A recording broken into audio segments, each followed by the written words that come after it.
जय माँ जगदम्बा। स्वागत है आप सभी का एक बार फिर से।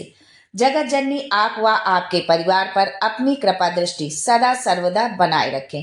दोस्तों, यदि आप अपनी सनातन संस्कृति पर गर्व करते हैं, अपनी सांस्कृतिक विरासत को जानना चाहते हैं, अपनी धरोहर को आने वाली पीढ़ी तक पहुंचाना चाहते हैं, तो हमारे चैनल सनातन संस्कृत को सब्सक्राइब करके बेल आइकन जरूर दबाइएगा। वीडियो पसंद आए तो लाइक करिएगा और ना पसंद आए तो आप डिसलाइक भी कर सकते हैं। कमेंट्स में अपने सुझाव हमें जरूर दीजिएगा। आपके सुझावों का हमें इंतजार रहता है। दोस्तों, चैत्र नवरात्रि का पर्व पूरे देश भर में बड़े ही धूमधाम और उत्साह के साथ मनाया जाता है। नवरात्रि के पहले दिन घट स्थापना की जाती है, जिसे हम कलश स्थापना भी कहते हैं। नवरात्रि का पर्व साल भर में 4 बार आता है। पूरे साल में चैत्र और शारदीय नवरात्र के अलावा 2 गुप्त नवरात्रि भी पड़ती हैं। इसमें चैत्र नवरात्रि का बहुत महत्व माना जाता है, क्योंकि चैत्र प्रतिपदा से ही हिंदू नववर्ष की शुरुआत होती है। चैत्र नवरात्र में 9 दिनों तक माँ दुर्गा के 9 स्वरूपों की पूरे विधि विधान से पूजा अर्चना की जाती है। इस नवरात्र की शुरुआत चैत्र मास के शुक्ल पक्ष की प्रतिपदा तिथि से हो जाती है। उदया तिथि के अनुसार इस वर्ष चैत्र नवरात्रि की शुरुआत जो है 9 अप्रैल से हो रही है। नवरात्र के पहले दिन घट स्थापना की जाती है, जिसे हम कलश स्थापना भी कहते हैं। इस दिन घट स्थापना के साथ अखंड ज्योति भी जलाई जाती है। इसे लगातार जलाने से माता रानी की कृपा बनी रहती है और जीवन के सारे कष्ट दूर होते हैं। हमारे जो भी जीवन में रुके हुए काम है वो सब पूर्ण होते हैं।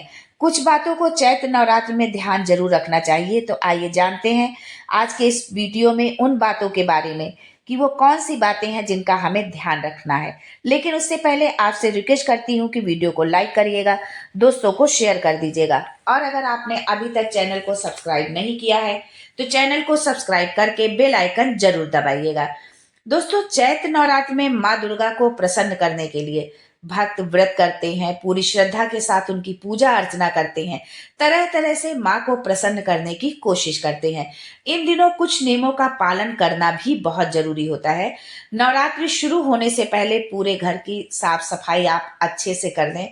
घर में कहीं भी अशुद्धता न रहे, क्योंकि जब हम शुद्धता के साथ पूजा पाठ करते हैं तो उसका अनुभव कुछ अलग होता है। हमारे मन के कुछ भाव अलग होते हैं, और ये हमारे जीवन का ये अनुभव है। मैं ये अपना अनुभव आप लोगों के साथ में ये शेयर कर रही हूँ, क्योंकि जब हम पूर्ण शुद्धता के साथ पूजा पाठ करते हैं तो वो भाव हमारा अलग होता है। अगर आप भी ऐसा करते हैं तो आप ये कभी ये अनुभूति करिए कि उसका जो है आपको कुछ अलग ही अनुभूति होती होगी। वो दैवीय शक्ति की जो अनुभूति होती है वो कुछ अलग ही होती है। और जब आप इस तरह से पूजा पाठ करते हैं तो कोई ना कोई नवरात्रि के समापन पर, जिस दिन आप अष्टमी या नवमी को जब आप कंजिका कन्याएं खिलाते हैं, तो कुछ ना कुछ आपको एक अलग सी चीज देखने को मिलेगी। और पिछली नवरात्रि में ही हमारे साथ कुछ ऐसी ही एक अजीब सी घटना घटी, जो है उसको मैं कभी नेक्स्ट वीडियो में शेयर करूंगी। अगर उस घटना को मैं शेयर करूंगी तो हमारा वीडियो बहुत लंबा हो जाएगा। तो आप से ये अपील करूंगी, आपसे रिक्वेस्ट भी करूंगी कि यदि आपकी विशेष मनोकामना है, कुछ है, तो आप पूरी शुद्धता के साथ जो है माँ का आवाहन करें, कलश रखें, अखंड ज्योति जलाएं और माँ से अपनी मनोकामना की पूर्ति के लिए माँ से प्रार्थना करें कि जैसे ही ये नवरात्र पूर्ण हो आपकी वो इच्छा भी पूरी हो जाए। चैत्र नवरात्र के दिनों में शारीरिक स्वच्छता का भी विशेष ध्यान रखा जाता है। इस दौरान बाल और नाखून काटना वर्जित माना जाता है, इसलिए नवरात्रि से पहले ही ये सब आप कर लें। सफाई से जुड़े सारे कार्य आपको नवरात्रि शुरू होने से पहले ही कर लेने चाहिए। माता रानी की पूजा के लिए आवश्यक सामग्री शुद्धता के साथ पहले ही एकत्रित कर लें। नवरात्र के पहले दिन जो है आप ब्रह्म मुहूर्त में उठें, स्नान करें, स्वच्छ वस्त्र धारण करें, और यदि अगर संभव है तो आप नए वस्त्र धारण करें, कोरे वस्त्र धारण करें, क्योंकि जो नए वस्त्र होते हैं, जो धुला नहीं होता, वो शुद्ध माने जाते हैं। और फिर भी उनमें एक बार गंगा जल आप जरूर उसमें छिड़के। इसके पश्चात ही आप कलश स्थापना, अखंड ज्योत जलाना, ये सब आप करें। अगर संभव हो तो नवरात्र में पूजा के लिए आप जो है पुनः इस बात को मैं दोहराऊंगी कि नया कपड़ा ही आप पहने तो ज्यादा ही बेहतर होगा। जो है 9 दिनों तक तामसिक भोजन बिल्कुल भी नहीं बनाना चाहिए। घर का माहौल शांत, सात्विक और सकारात्मक होना चाहिए। तामसिक भोजन ना तो आप घर में बनाए, और ये नहीं कि आप घर में नहीं बना रहे हैं तो आपने बाहर खा लिया, नहीं। ना तो आपको बाहर खाना है और ना ही घर में आपको बनाना है। लहसुन, प्याज, मांस, मदिरा, इन सब चीजों का सेवन आपको बिल्कुल भी नहीं करना है। व्रत के दौरान खान पान में केवल फलाहार का ही प्रयोग करें। यदि आपने 9 दिन व्रत का संकल्प लिया है, 9 दिन का आप उपवास रख रहे हैं, तो आप फलाहार करें।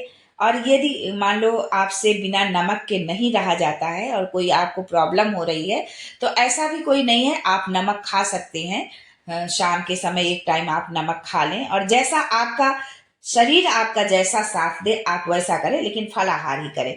अन्न आपको ग्रहण नहीं करना है। जिस जगह आपने कलश स्थापना की है, अखंड ज्योत जलाई है, उस स्थान को कभी भी खाली नहीं छोड़ना चाहिए। शाम की आरती और भोग के बाद माँ का भजन कीर्तन आप जरूर करें। चैत्र नवरात्र में दिन में सोने से बचना चाहिए। और नवरात्रि में नहीं, कोई भी जब आप व्रत उपवास करते हैं, चाहे वो छठ का हो, चाहे शिवरात्रि हो, कोई भी व्रत उपवास है, तो दिन में सोना वर्जित माना जाता है। नवरात्रि में सारे दिन माँ की पूजा आराधना जाप आदि करना चाहिए। आप कुछ भी करते रहें, घर के किसी भी काम में लगे रहें, लेकिन आपका मन, आपकी जो आत्मा का तार है वो माँ से जुड़ा होना चाहिए। माँ की भक्ति में आप ओतप्रोत रहें। जो है, गरीबों और जरूरतमंदों को अपनी सामर्थ्य के अनुसार दान जरूर करें, जो भी आपकी सामर्थ्य में है। इससे माँ दुर्गा बहुत जल्द प्रसन्न होती हैं और भक्तों पर अपनी कृपा बरसाती हैं। और यदि आपकी कोई विशेष मनोकामना है, तो आपकी वो मनोकामना भी जरूर पूर्ण होगी। माँ दुर्गा का विशेष रूप से श्रृंगार करें।